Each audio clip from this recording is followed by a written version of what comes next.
Hey, welcome back to my spiritual therapy. I'm your spiritual therapist, Miss Mocha.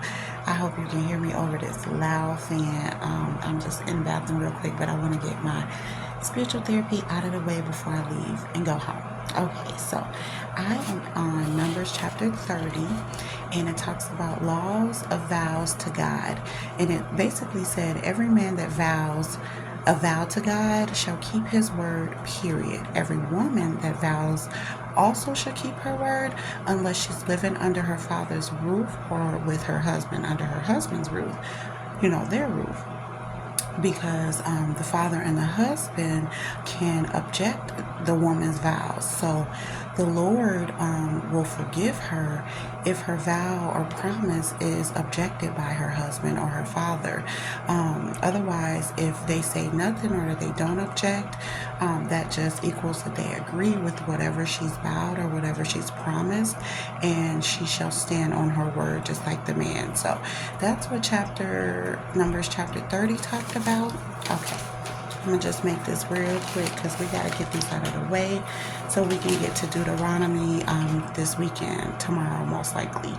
Okay, and so Numbers 31 talks about how the Lord spoke to Moses, commanding the children of Israel to go to war against the Midianites, killing all the males and taking all their women captive with their children, cattle, and goods.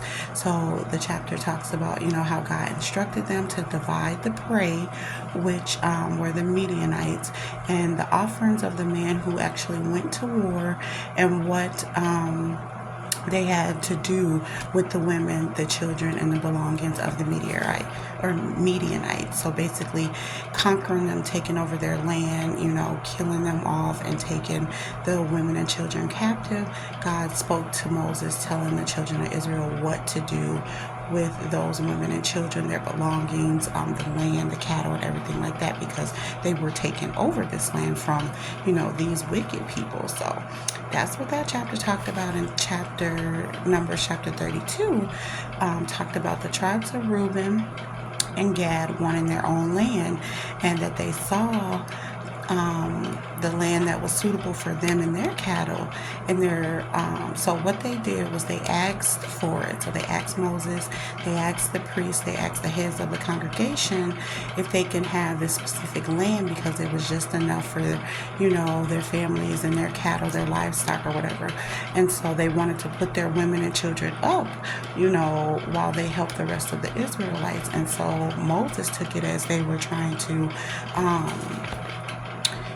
stop the Israelites from going to their promised land like God had, given them and had showed them. But that's not what they wanted, because Moses was against it. He thought that they were trying to get out of battle, trying to just go off and do their own thing. But no, they were saying that they just wanted this specific land because they felt like they liked it. It was big enough for, their families, their women, their children, their cattle. But they would still go ahead of the Israelites and still fight the battle and help them win over from, the people that were in the land that God promised them. So it was a good chapter to read, because they gave their word. They vowed a vow to God and to Moses and to the congregation that they would go out and they will still battle. They will still help the rest of the Israelites win over the land that God was promising to give them. But they wouldn't take that land for inheritance. Only the rest of the tribes would.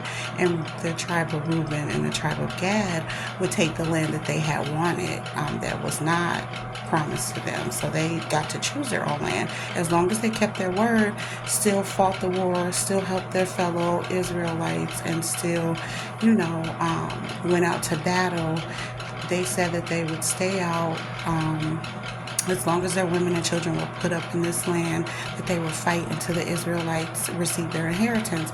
And then when they returned, they would get their inheritance, which was the land that they wanted. And so Moses, God, the heads of the congregation agreed to it as long as they kept their word. So these chapters were about, fighting a war, getting that land, getting an inheritance, as long as you're keeping your word and doing what God is saying. So we needed that word, because a lot of us, nowadays need to know how important it is that you keep your word, how your word is your bond, how you gotta do what God says in order to get what He's promised you. And so you gotta keep your word. If you say you're gonna follow Him, you need to follow Him.